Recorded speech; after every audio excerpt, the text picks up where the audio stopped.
forum said she was surprised about how well the candidates performed at the forum. Mm-hmm. Why would you be surprised when who was surprised? This woman, Lindy Wilson. Lindy Wilson. Okay. Yeah. I've watched Board of Ed candidates for a number of years, Wilson said, and I was surprised. Maybe that was the woman we met at first. And I was surprised at what they brought tonight. They were all pretty polished and passionate and really put some thought into their answers, because the answers were given. Or the questions were given ahead of time. We'll give the answers too. So you got the questions. State funding and the budget. All the candidates pointed to declining state funding in recent years as they listed how they would handle taxpayer dollars in the district's budget. Baker said that with a 2% budget cap and the high tax burden the district already bears, it cannot make up for a lack of adequate state funding. However, Baker called for the repeal of the state-mandated cap on superintendent salaries. So she said that as a result of the question I asked. Albeit inane, it was a good question. Saying that was a good question? Well, this is why we have this quote from her based on the question that I asked. That the guy should be paid a bonus? She recalled for the repeal of a state-mandated cap on superintendent salaries, saying that the cap had a destabilizing effect on South Orange, Maplewood District, and districts across the state that have lost their superintendents. The salary cap has driven out good leaders and has left many districts with their hands tied. I'm going to give myself credit for having that quote put into this article. So you want to run Baker added that health care costs continue to go up in the district and must be stabilized and more affordable. Jones said she was still learning about the budget, but added there are no easy answers, and she wanted to keep the cuts out of the classroom. Jones, who's running alongside Baker, said the budget priority was to maintain an adequate number of teachers in the classroom, avoid overly small sections of classes, bring back children from out of the district, and try to win more state aid for the district. Smith said her budget priorities were high academic standards, hiring of good teachers, increased professional development, and not transitioning the district's IB program to the high school due to unknown cost. In addition, Smith said the district should attempt to keep special education students within the district whenever possible, which would help bring down a significant cost driver for the district. I have something to say about that. Maloku said the district spends too much money on administrators and said that the teachers should be paid more. All teachers want to hear that. He added that outsourcing district services to private vendors was driving up costs. I have something to say about that. Outside vendors don't care, said Maloku. They're coming in to make money. We should manage what we have. Superintendent search. The candidates who prevail in November will each have a vote and say in who is hired in the district's new superintendent. And yesterday, the candidates offered their ideas of the qualities they want to see in a superintendent. Maloku said the new superintendent needs experience and leadership and the ability to come in and start doing the job. The position, he added, is not where someone is going to come here and start learning. We don't have time to play games. I'm watching this article and I just realized something. What's that? What? And this is serious. What question was asked during the debate that's not part of this article? My question. No. Question number 2. Oh, you're thinking about your question about the the achievement gap? No, you didn't ask about that. Questions of the candidates that were asked by the Hilton Neighborhood Association. There were 4 questions. Right. And you're saying that one question was ignored in this article. Which question is that? Remember the question about the kids of color? Remember that question? Oh, about how to deal with the diversity and dealing with parents and stuff. That's not in the article? Not in the article. It's not in there. Oh, maybe the Village Green does not cater to people. No. I wouldn't go there. Okay. Seriously. But what I would say is that I just wanted to bring that point to and I keep hammering that point away, is that the media can decide to let you read whatever they want you to read and not print what they may not even want you to think about. Yeah, everything else that is really there. Right. So what it is that, all I'm saying is that here is an article If you weren't there at the meeting, you would have thought This was it. this was it. This was it. And this is exactly what I keep harping on. This is exactly what I keep harping on because it was the second question. And look, we talked about state funding and the budget, right? Yeah. We talked about superintendent search. We talked about merit pay, changes to the district, and that's it. So, no, it's That was not just a- there. just I a mean, no, point. it's an observation that very well. Yeah, it's an observation. Now let's get back to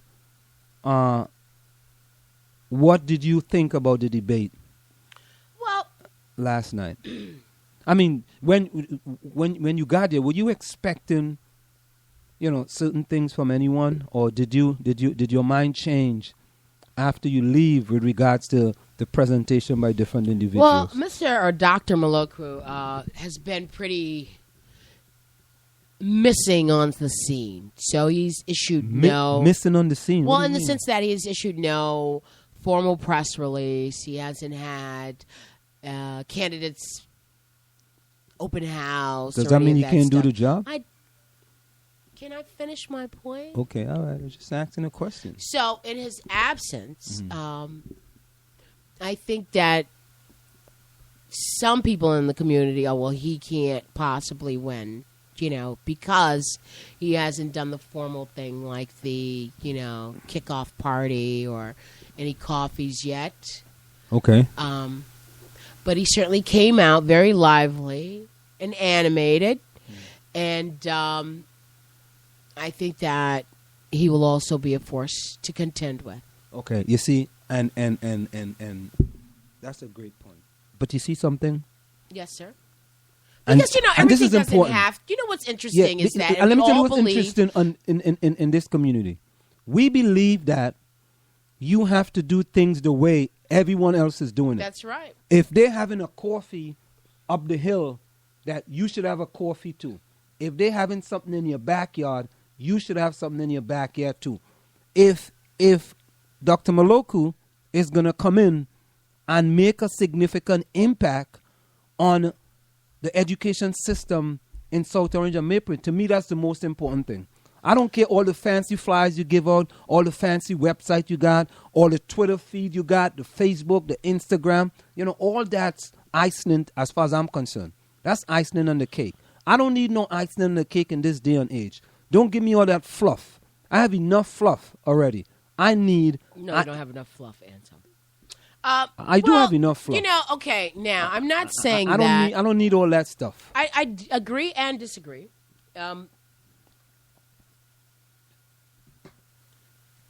We assume that there's one way to do something because that is the way that is traditionally done in the community. Yeah. And this election has aspects to it that are different. It's not held in the spring.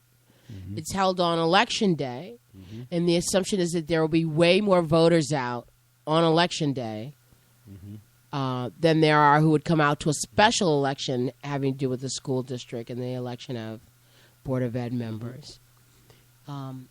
We should have looked up how many people actually generally vote in these kinds of elections. And from what I can see, that black people generally come out when there's an issue at hand. We want to get rid of the superintendent, or we're mad about this or that. So pretty much we react to stuff. But in this case, on Election Day... I disagree with that. And here's why. Can I finish my sentence? But yeah, but Can I finish my sentence? Go ahead. So on Election Day, it is expected that, as Steve Latz had put it to me once, that uninformed voters will come out. And it's important to Steve Latz told you that? That's when he was running? No, he said that would be the case in this election, that uninformed voters would come out. But wait a minute. Where does Steve Latz get his statistics from to say that uninformed voters going to come out in this election as opposed to past election?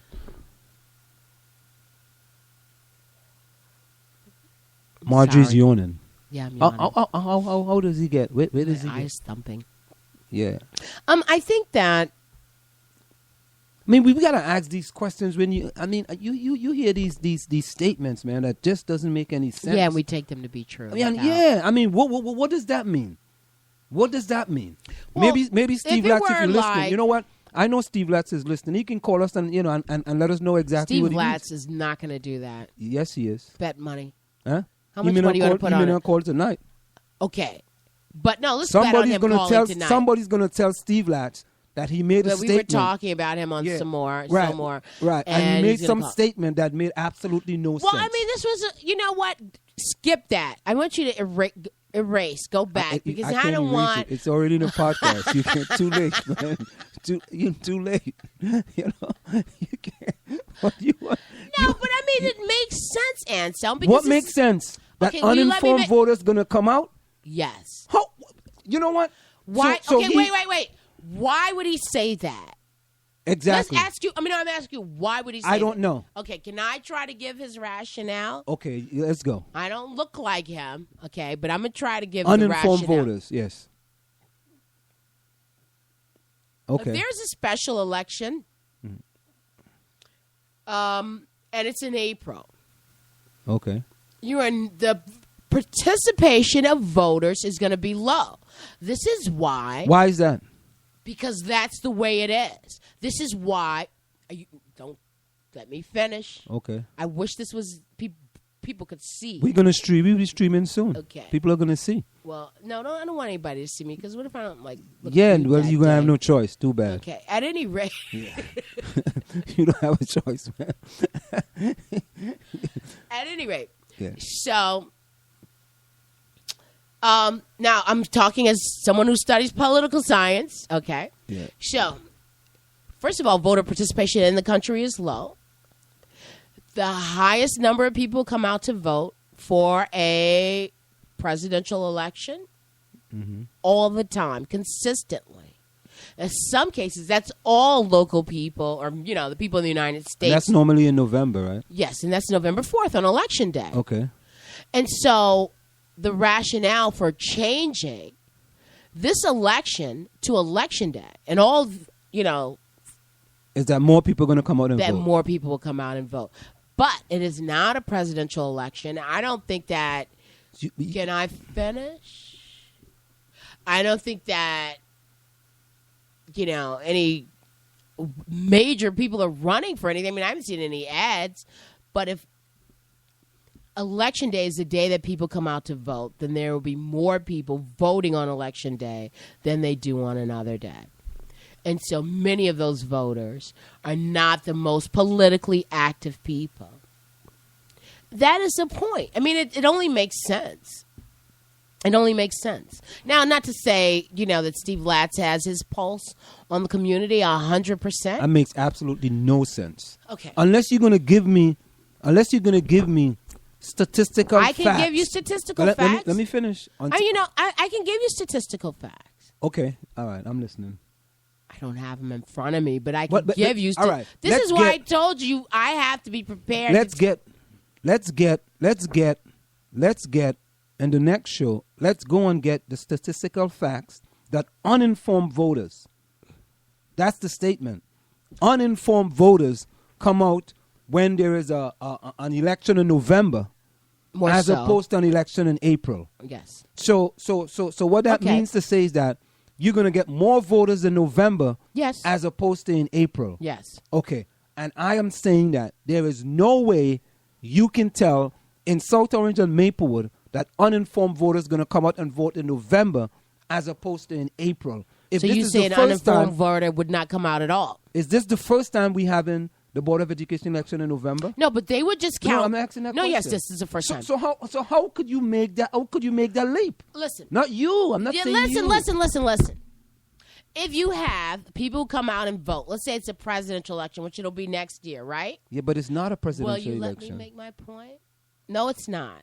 But if you have people come out in November for the presidential election, and someone is on the ballot, there will be more people. So you've got a slate. I'm going to vote for, Jack Jones for president and Tom, Brenda Smith for vice president. I'm going to vote for this congressperson. Click. Oh, and then on the third line.